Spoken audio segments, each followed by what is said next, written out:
Chapter 21. Above Rubies. The best way to settle the quarrel between capital and labor is by allopathic doses of Peter Cooperism. Talmage. In the sublimest flights of the soul, rectitude is never surmounted, love is never outgrown. Emerson. One ruddy drop of manly blood the surging sea outweighs. Virtue alone outbuilds the pyramids. Her monuments shall last when Egypt's fall. Young. He believed that he was born not for himself, but for the whole world. Lucan. Wherever man goes to dwell, his character goes with him. African proverb. The spirit of a single mind makes that of multitudes take one direction, as roll the waters to the breathing wind. Byron. No, say what you have to say in her presence too, said King Cleomenes of Sparta, when his visitor, Anastagoras, asked him to send away his little daughter, Gorgo, 10 years old, knowing how much harder it is to persuade a man to do wrong when his child is at his side. So Gorgo sat at her father's feet and listened while the stranger offered more and more money if Cleomenes would aid him to become king in a neighboring country. She did not understand the matter, but when she saw her father look troubled and hesitate, she took hold of his hand and said, "Papa, come away. Come, or this strange man will make you do wrong." The king went away with the child and saved himself and his country from dishonor. Character is power, even in a child. When grown to womanhood, Gorgo was married to the hero Leonidas. One day a messenger brought a tablet sent by a friend who was a prisoner in Persia, but the closest scrutiny failed to reveal a single word or line on the white waxen surface, and the king and all his noblemen concluded that it was sent as a jest. "Let me take it," said Queen Gorgo, and, after looking it all over, she exclaimed, "There must be some writing underneath the wax." They scraped away the wax and found a warning to Leonidas from the Grecian prisoner, saying that Xerxes was coming with his immense host to conquer all Greece.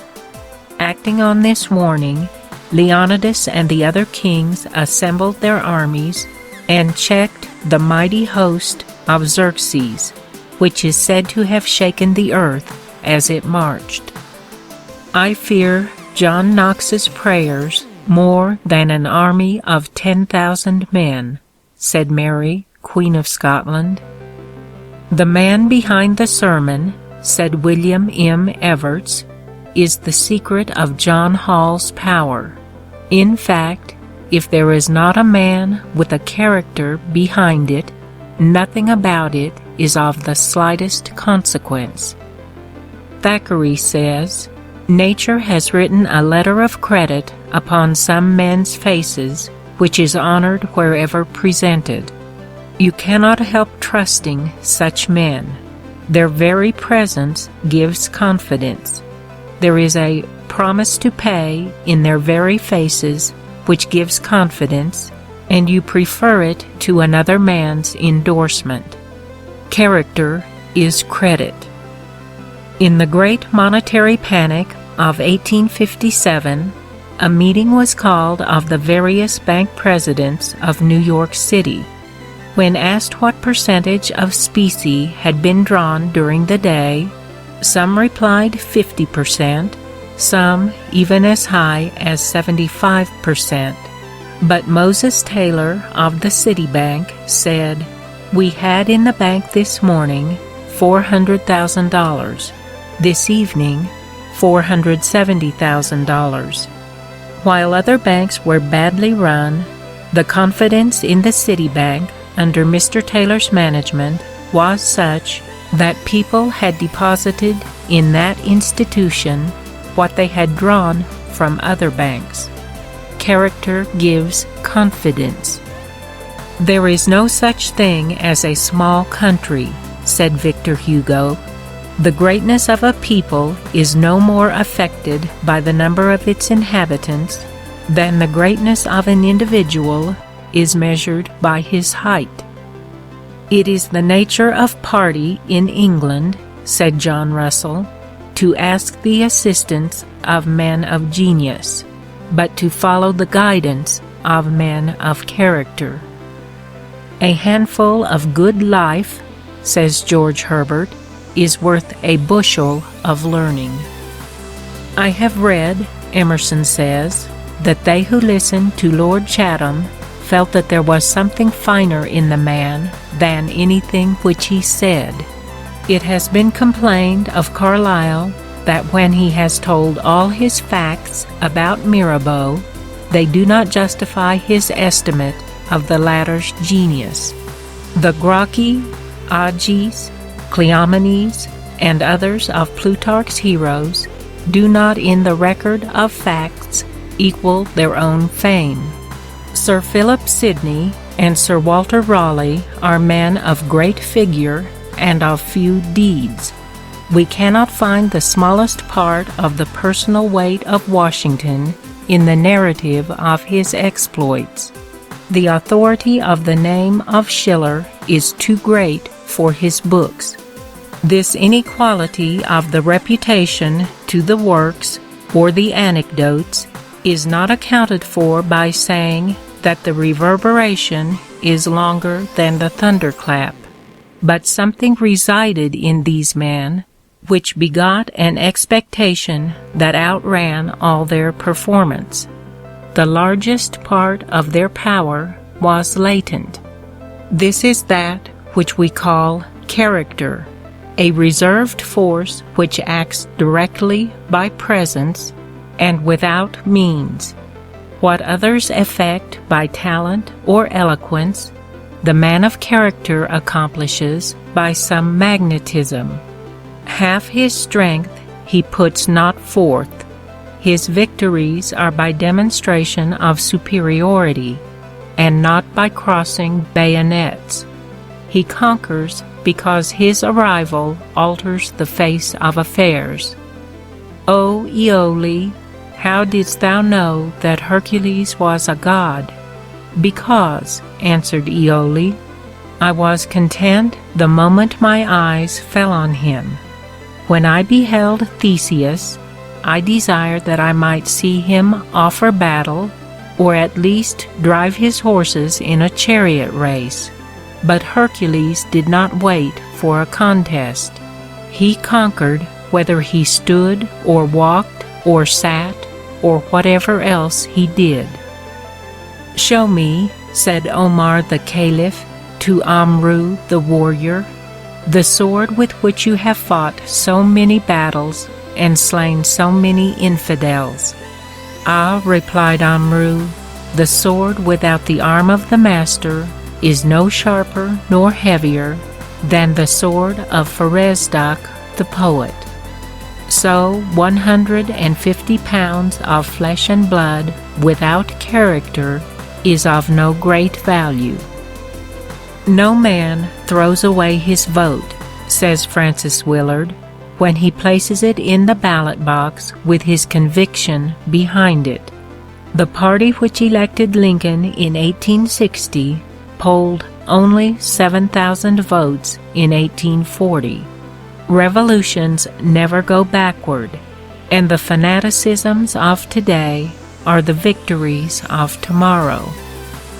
Oh, sir, we are beaten, exclaimed the general in command of Sheridan's army, retreating before the victorious Early. No, sir, replied the indignant Sheridan. You are beaten, but this army is not beaten. Drawing his sword, he waved it above his head and pointed it at the pursuing host, while his clarion voice rose above the horrid din in a command to charge once more. The lines paused, turned, and with the ocean's mighty swing, when heaving to the tempest's wing, they hurled them on the foe, and the Confederate army was wildly routed. When the war with France seemed imminent, in 1798, President Adams wrote to George Washington, then a private citizen in retirement at Mount Vernon, "We must have your name if you will permit us to use it. There will be more efficacy in it than in many an army. Character is power." When Pope Paul IV heard of the death of Calvin, he exclaimed with a sigh, "Ah, the strength of that proud heretic lay in riches? No. Honors? No. But nothing could move him from his course. Holy Virgin, with two such servants, our church would soon be mistress of both worlds." 1800 years ago, when night closed over the city of Pompeii, a lady sat in her house nursing her son of 10 years of age. The child had been ill for some days.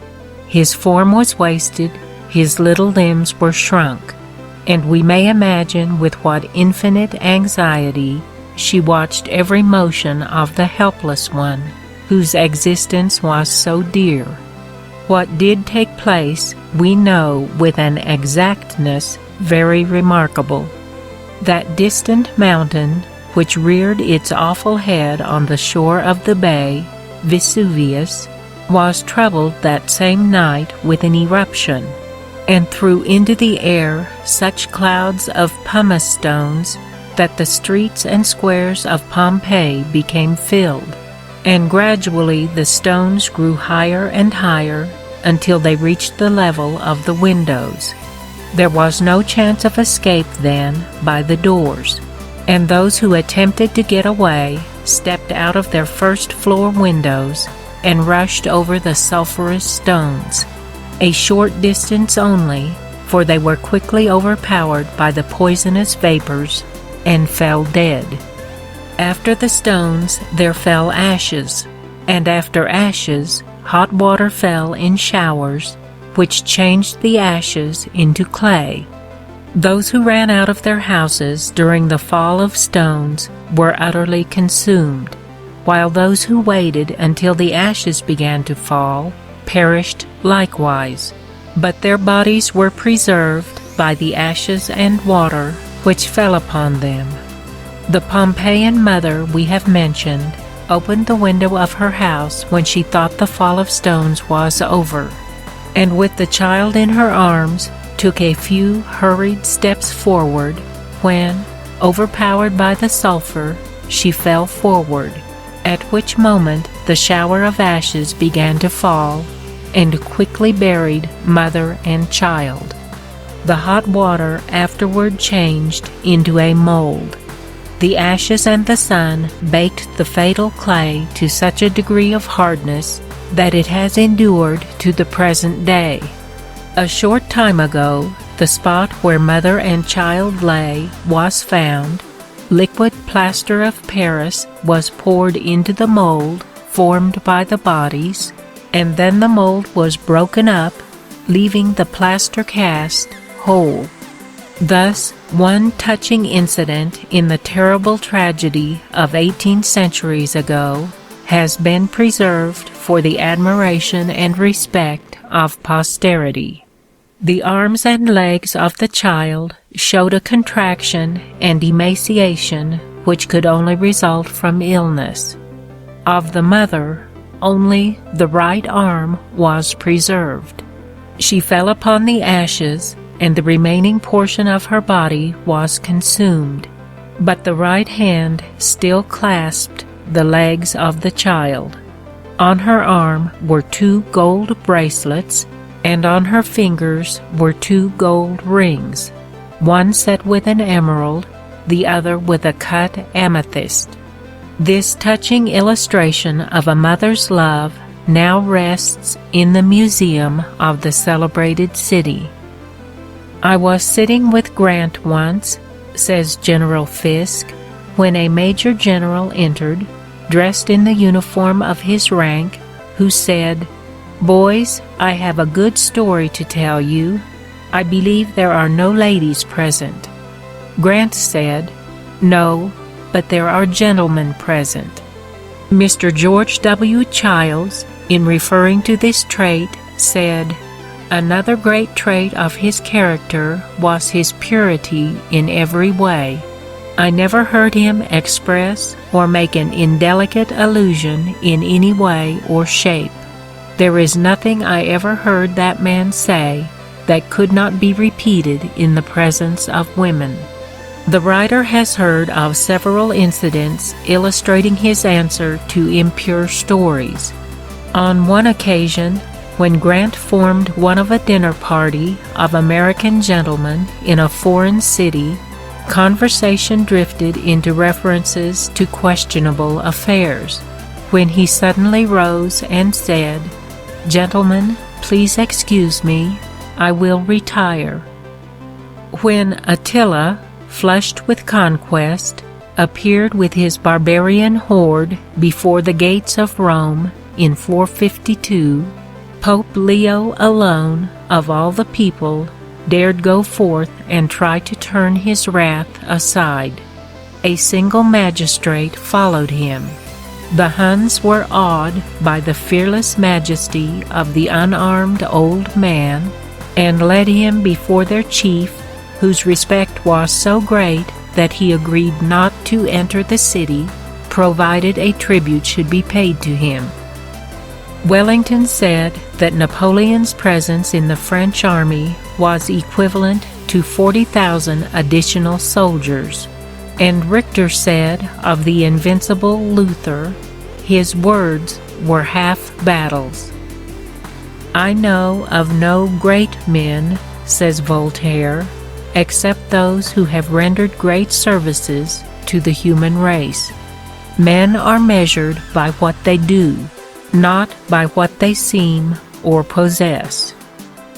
Francis Horner of England was a man of whom Sidney Smith said that the 10 Commandments were stamped upon his forehead.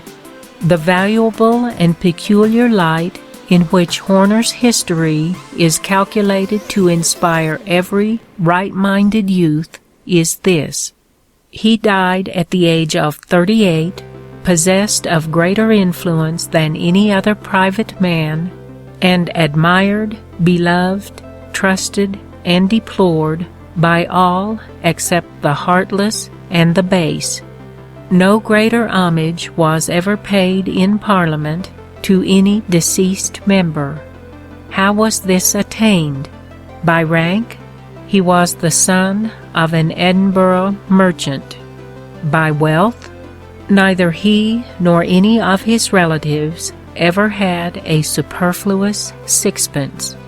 By office? He held but one, and that for only a few years, of no influence, and with very little pay. By talents? His were not splendid, and he had no genius. Cautious and slow, his only ambition was to be right. By eloquence? He spoke in calm, good taste, without any of the oratory that either terrifies or seduces. By any fascination of manner? His was only correct and agreeable. By what was it, then?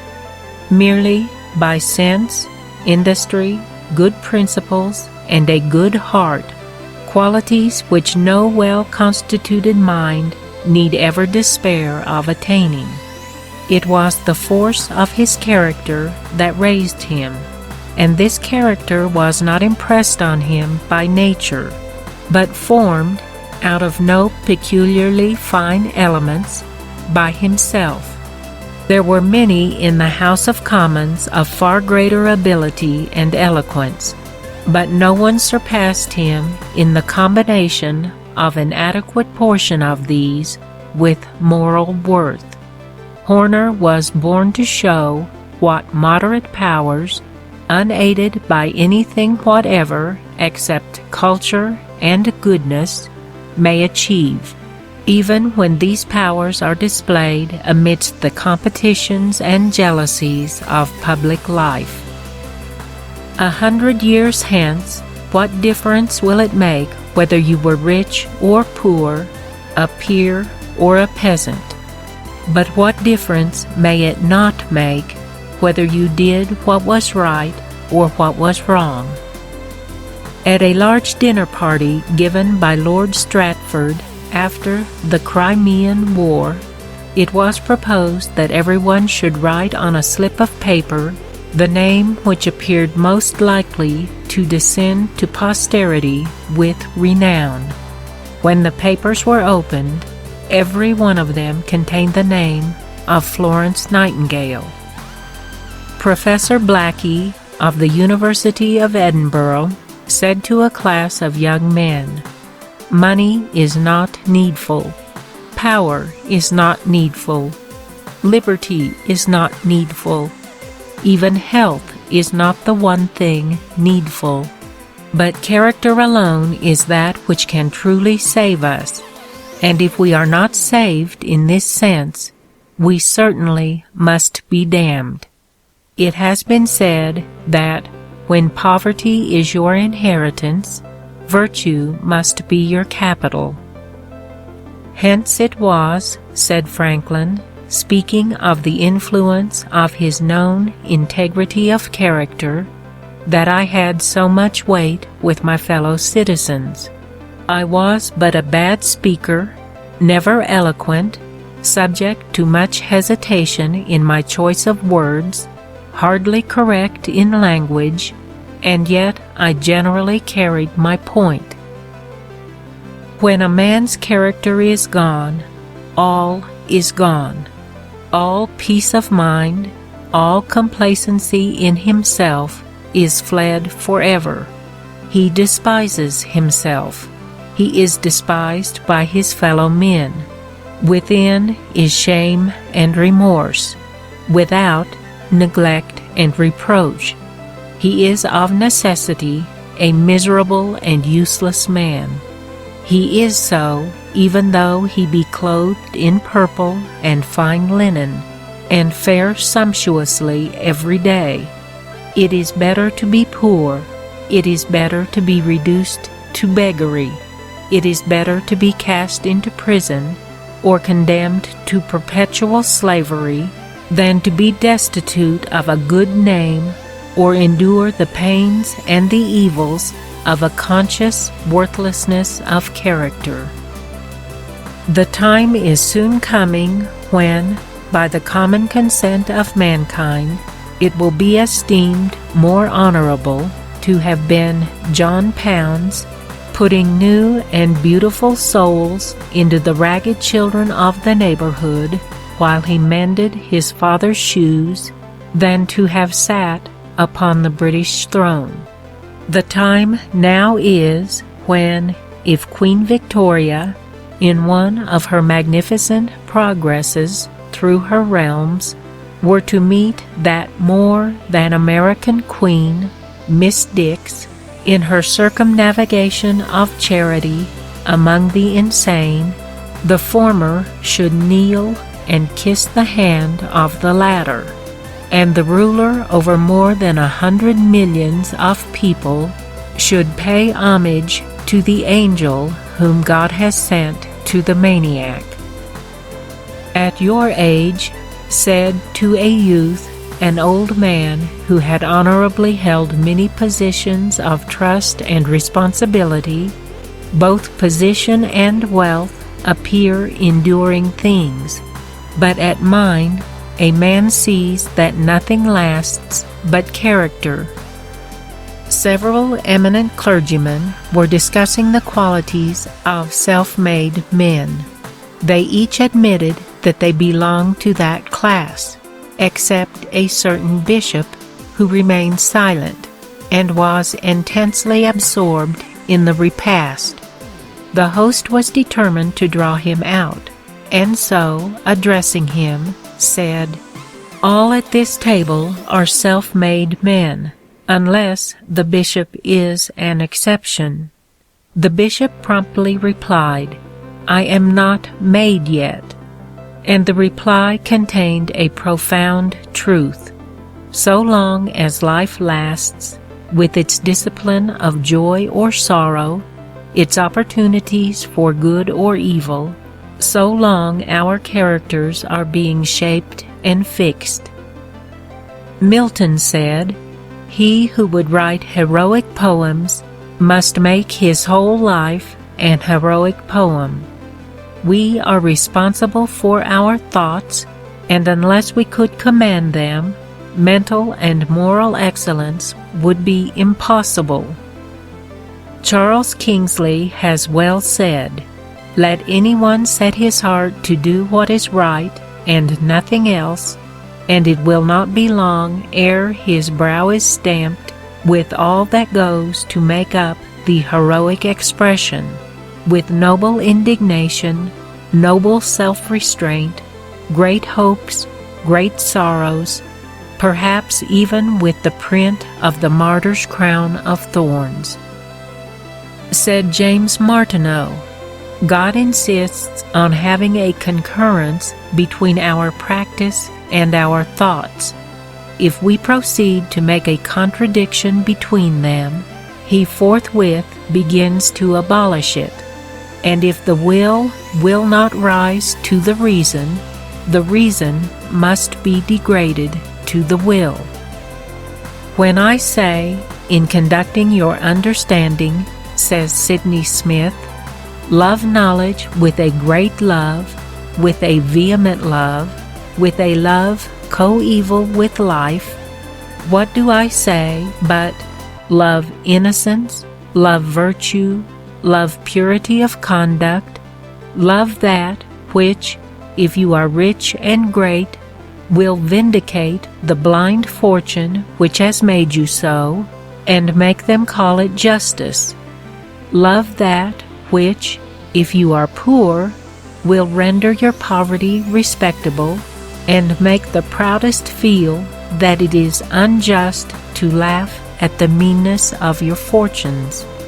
Love that which will comfort you, adorn you, and never quit you, which will open to you the kingdom of thought and all the boundless regions of conception as an asylum against the cruelty, the injustice, and the pain that may be your lot in the world. That which will make your motives habitually great and honorable, and light up in an instant 1,000 noble disdains at the very thought of meanness and of fraud. The Arabs express this by a parable that incarnates, as is their wont, the word in the recital. King Nimrod, say they, one day summoned his 3 sons into his presence. He ordered to be set before them 3 urns under seal. One of the urns was of gold, another of amber, and the third of clay. The king bade the eldest of his sons choose among the urns that which appeared to him to contain the treasure of greatest price. The eldest chose the vase of gold, on which was written the word Empire. He opened it and found it full of blood. The second chose the amber vase, whereon was written the word Glory. He opened it and found it contained the ashes of the great men who had made a sensation in the world. The third son took the only remaining vase, the one of clay. He found it quite empty, but on the bottom the potter had written the word God.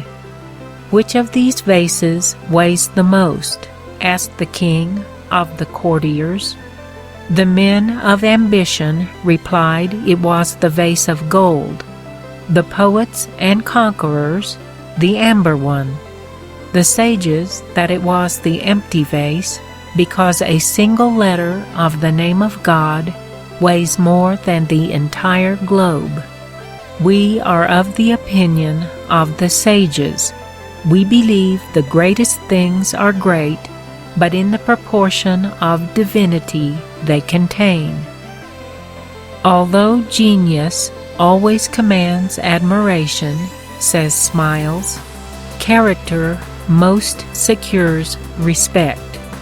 The former is more the product of brain power, the latter of heart power, and in the long run it is the heart that rules in life. Men of genius stand to society in the relation of its intellect, as men of character of its conscience, and while the former are admired, the latter are followed. Commonplace though it may appear, this doing of one's duty embodies the highest ideal of life and character. There may be nothing heroic about it, but the common lot of men is not heroic, and though the abiding sense of duty upholds man in his highest attitudes, it also equally sustains him in the transaction of the ordinary affairs of everyday existence. The most influential of all the virtues are those which are the most in request for daily use. They wear the best and last the longest. We can always better understand and appreciate a man's real character by the manner in which he conducts himself toward those who are the most nearly related to him, and by his transaction of the seemingly commonplace details of daily duty, than by his public exhibition of himself as an author, an orator, or a statesman. Intellectual culture has no necessary relation to purity or excellence of character. On the contrary, a condition of comparative poverty is compatible with character in its highest form. A man may possess only his industry, his frugality, his integrity, and yet stand high in the rank of true manhood. Character is property. It is the noblest of possessions. It is an estate in the general goodwill and respect of men, and they who invest in it, though they may not become rich in this world's goods, will find their reward in esteem and reputation fairly and honorably won. Without principles, a man is like a ship without rudder or compass, left to drift hither and thither with every wind that blows. What a contrast is afforded by the lives of Bacon and More. Bacon sought office with as much desire as More avoided it. Bacon used as much solicitation to obtain it as More endured to accept it, and each, when in it, was equally true to his character. More was simple, as Bacon was ostentatious. More was as incorruptible as Bacon was venal. More spent his private fortune in office, and Bacon spent the wages of corruption there. Both left office poor in worldly goods, but while More was rich in honor and good deeds, Bacon was poor in everything, poor in the mammon for which he bartered his integrity, poor in the God for which he sacrificed his peace, poor in the presence of the worthless, covered with shame in the midst of the people, trusting his fame to posterity, of which posterity is only able to say that the wisest of men was adviser to the silliest of kings, yet that such a king had a sort of majesty when morally compared with the official director of his conscience. Both Moore and Bacon served each a great purpose for the world. Moore illustrated the beauty of holiness. Bacon expounded the infinitude of science. Bacon became the prophet of intellect, Moore the martyr of conscience. The one pours over our understandings the light of knowledge, but the other inflames our hearts with the love of virtue. All have read of the proud Egyptian king who ordered a colossal staircase built in his new palace and was chagrined to find that he required a ladder to climb from one step to the next. A king's legs are as short as those of a beggar. So too, a prince's ability to enjoy the pleasures of life is no greater than that of a pauper. All that is valuable in this world is to be had for nothing. Genius, beauty, health, piety, love are not bought and sold. The richest man on earth would vainly offer a fortune to be qualified to write a verse like Milton or to compose a melody like Mozart. You may summon all the physicians, but they cannot procure for you the sweet, healthful sleep which the tired laborer gets without price. Let no man, then, call himself a proprietor. He owns but the breath as it traverses his lips, and the idea as it flits across his mind. And of that breath he may be deprived by the sting of a bee, and that idea, perhaps, truly belongs to another. We live in deeds, not years, in thoughts, not breaths, in feelings, not in figures on a dial. We should count time by heart throbs. He most lives who thinks most, feels the noblest, acts the best, and he whose heart beats quickest lives the longest.